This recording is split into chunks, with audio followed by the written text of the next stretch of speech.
will scale through this Forero thing. Mama, don't be.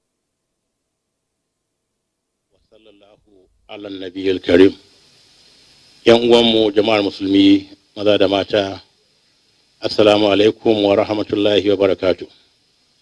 Yau Lahadi 29 ga watan Sha'aban shekara ta 1445 bayan hijirar shugabanmu Annabi Muhammad sallallahu alaihi wasallama, wanda daidai da 10 ga watan Maris shekara ta 2024 miladiya. An kawo ƙarshen watan Sha'aban shekara ta 1445.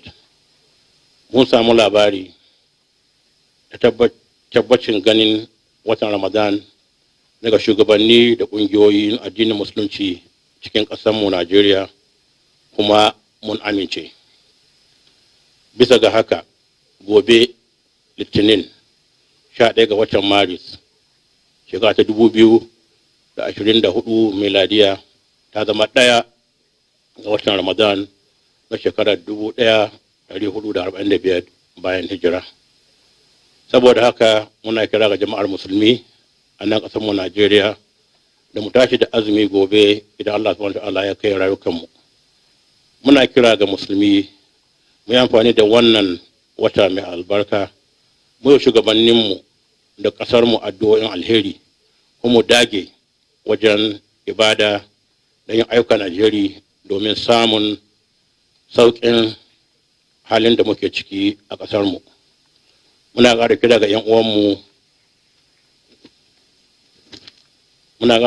uwanmu masu hali su taimaka wa gajiyayyu da marasa galihu da abinci domin su samu sukunin sauke wajibi a cikin sauki. Allah subhanahu wa ta'ala shi ba mu lafiya da zama lafiya da gamawa lafiya. Barkamu da shigowar wannan wata mai albarka, watan Ramadan. Assalamu alaikum wa rahmatullahi wa barakatuh.